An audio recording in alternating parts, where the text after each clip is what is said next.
네, 오밤중 뉴스 함께하고 계십니다. 자, 세 번째 주제입니다. 세 번째 주제는 오늘 열렸던 재판 소식입니다.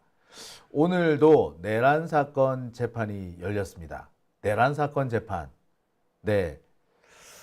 오늘은 그 중에서 조지호 전 경찰청장에 대한 재판이 열립니다. 자, 오늘 재판에서는 충격적인 증언 하나가 나옵니다. 이재명 당시 민주당 대표, 이분을 포승줄에 수갑까지 채워서 체포해와라. 이런 명령을 받았다고 현직 방첩사 소령이 법정에서 증언을 했습니다. 현재 이와 관련된 증언이 두 건이 나와 있죠. 경찰 쪽에서도 똑같은 증언이 나와 있습니다. 이재명 잡으러 가야 된다. 그래서 길을 안내해줘라. 그래서 실제로 경찰력이 일부 투입이 되기도 하죠. 같은 진술이 각각 다른 사람, 한 사람은 경찰, 한 사람은 군인, 이를 통해서 지난주와 이번 주에 하나씩 나오게 됩니다. 이재명 포승줄에 수갑까지 채워서 잡아오라. 이 방첩사 소령이 당시 이 명령을 도저히 수행할 수 없었대요. 도대체 무슨 혐의로 잡아오라는 거야? 영장은 있어? 그냥 무작정 잡아오라고? 포승줄에 수갑까지 채워가지고? 야, 아무래도 아닌 것 같은데? 그래서 이 사람 가다가 그냥 멈춰 서버렸대요. 아마 이 소령은 어제 오늘 마음이 편안했을 겁니다. 만약에 이 사람이 이제 이재명 대통령을 잡으러 갔었다면 예, 아찔합니다. 그죠? 어찌 보면 이 방첩사 소령한테도 엄청난 행운이었을런지도 모릅니다. 이 사람이 가지 않았기 때문에 이 사람은 행운을 얻은 거예요. 만약에 이 사람이 잡으러 갔다면 이 사람이 얘는 이제 사형이지 뭐. 자, 오늘 이 얘기를 세 번째 주제로 준비해 봤습니다. 이재명 대표를 지금은 대통령이죠. 당시에는 이재명 민주당 대표였습니다. 이재명을 잡으러 다니는, 이재명을 잡아오라고 명령을 받은 이재명 체포조가 있었다는 얘기, 이거는 지난주에도 나왔습니다. 이게 증언이 나왔어요. 지난주에는 경찰의 입을 통해서 나오죠. 자, 그때 내용을 보면 그랬습니다. 이재명 체포조 이거 만들라는데 어떡할까요? 라고 경찰청장 조지호한테 보고가 됐고, 조지호가 승인을 했기 때문에 체포조가 운용이 되기 시작했다고 합니다. 경찰은 체포조 지시를 받았지만 실제로 실제로 가동하지는 않았대요. 우왕좌왕했을 것 같기도 하고요. 이걸 왜 해야 돼? 자기들끼리도 설왕설래했을 겁니다. 들리는 바에 따르면 첫 지시를 받은 사람이 아무래도 부담스러워서 저 이거 못하겠습니다 라고 도망갔대요. 그러니까 그 일을 할 사람이 정해지지 않는 바람에 결국 시간이 늦어진 거고, 예, 조지호 경찰청장이 승인을 했음에도 불구하고 시행이 안 된 거랍니다. 진짜 천만다행이죠. 그런데 이와 별개로 국가수사본부에서 영등포 경찰서로 바로 내려간 게 있어요. 여기서는 실제로 체포조가 운용이 되죠. 이른바 길잡이, 체포조, 현직 군인들로 구성된 방첩사 체포조의 길 안내를 해줄 길잡이 명목의 경찰력이 실제로 동원이 됐다. 요게 지난 재판에서 나왔던 얘기입니다. 그리고 지난주 법정에서 증언을 하려다가 중단된 사람이 있죠. 바로 방첩사령부의 신동걸 소령입니다. 이 사람이 바로 이재명 체포조 팀장이었던 사람이야.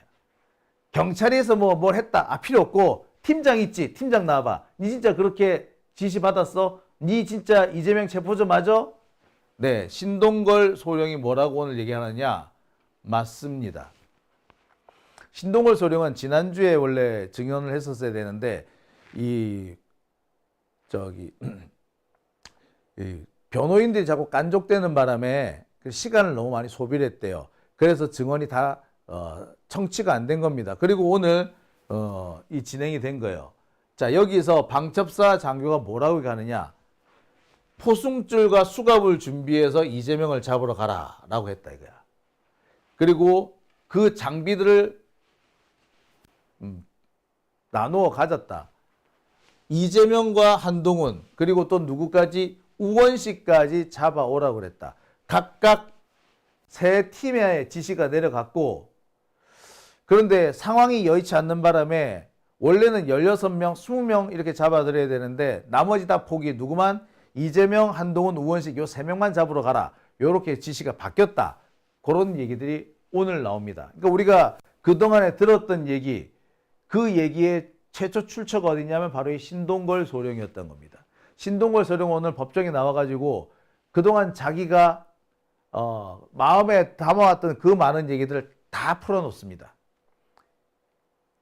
정확한 거는 이거죠. 당시에 군사작전이 실제로 시행됐으며 그 군사작전의 목표가 이재명 죽이기였다는 겁니다. 자, 이런 내용도 오늘 진술에 나옵니다. 국회로 막 이동을 하고 있는데 김대우 그 방첩사 수사단장이 출동하고 있는 대원들한테 그룹콜을 했다 이거야. 그룹콜을 해가지고 뭐라고 지시를 한다? 자, 이재명, 한동훈, 우원식 등 3명 검거에 집중해라. 그리고 만약에 신병을 확보하면은 수방사로 인계해라. 경찰하고 소통을 해라. 수방사, 707 특임대 등 현장 병력과 경찰을 통해서 신병을 확보해라. 이렇게 한 겁니다. 자, 구체적인 지침까지 내려간 거죠. 이재명 체포조가 실제로 운영이 됐고 그들이 어떻게 활동하라는 구체적 지침까지 내려집니다. 작전 내용이 구체적으로 하달됐을 뿐만 아니라 상황이 변화하니까 그에 따라 작전 내용이 변화했죠. 지휘가 이루어졌다는 겁니다. 그리고 인접부대나 기타 응원 세력과 함께 협조하에 작전을 기획 진행하도록 진행했고, 작전이 끝나고 난 다음에는 어떻게 해라 후속 조치까지 지시가 아주 구체적으로 디테일하게 내려갑니다. 이걸 보고 우리는 뭐라 그런다? 정규 작전이라 그런 거죠. 즉 군 병력을 통해서 이재명을 체포하려고 했던 그런 작전이 실제로 시행됐다는 것이 여기서 고스란히 드러나게 되는 거죠. 이 얘기를 누가 했다고? 신동걸 소령이라는 사람이 한 겁니다. 신동걸 소령은 뭐 하는 사람? 예, 방첩사 현역 소령입니다. 이제 증거 다 나왔어. 이제 윤석열이가 뭐라고 헛소리를 하든 김용현이 뭐라고 헛소리를 하든 빼박 증거가 나와 있는 겁니다. 지기현이가 이걸 들었으니까 분명히 지도 느끼는 바가 있겠죠. 하지만 지기현이가 앞으로 어떻게 결론을 내릴지는 솔직히 저도 잘 모르겠어요. 지기현 얘는 예.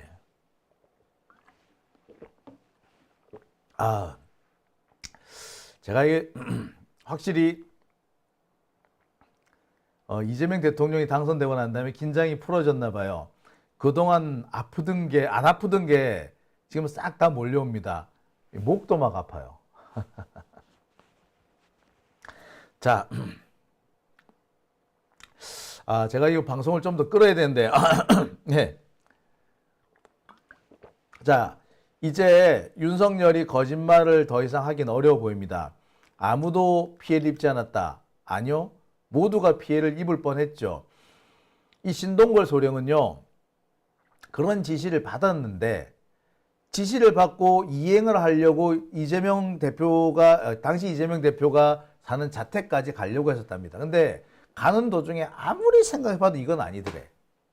혐의가 있는 것도 아니고 영장이 있는 것도 아니고 무작정 가서 잡아오라고 계엄 선포하자마자 뭐지? 예, 그 순간에 이 사람은 야, 우리 가지 말자. 라고 해서 중간에 주저앉는 것을 선택합니다. 신동걸 서령은 이것이 아마 신의 한 수가 될 거라고 그때는 몰랐을 거예요. 하지만 그게 신의 한 수였죠. 그래서 신동걸은 다행스럽게도 역적이 되는 건 면했습니다. 그리고 지금 당시 그 내란의 밤에 일어났던 일, 자신이 받은 지시에 대해서 낱낱이 고함으로써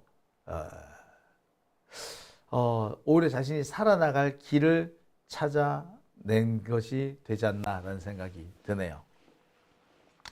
자, 소중한 하루님, 피곤해 보이세요? 네, 엄청 피곤하네요, 오늘은요.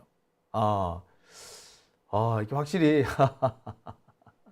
이재명 대통령이 당선되고 나니까 제가 좀 아무래도 좀 여유가 생긴 것 같습니다. 자, 이 지기현이가 이거를 어떻게 판단 내릴지 참 그러네요. 룸 판사 지기현, 이놈이 무엇을 할지 솔직히 겁납니다. 사건을 빨리 들이 재판할 수 있도록 만들어야 되는데, 그러려면은 조희대를 날려야 돼요. 조희대를 날리려면은 현실적으로 가장 좋은 방법은 법관의 정년을 조정하는 게 아닐까 하는 생각이 드네요. 오밤중의 뉴스 함께하고 계십니다. 구찌님께서 이재명 대통령한테 무슨 원수 졌나, 왜 그렇게까지 했나 라고 얘기를 하십니다. 자, 오밤중의 뉴스. 자, 제가 오늘 준비한 세 번째 주제는 여기까지입니다.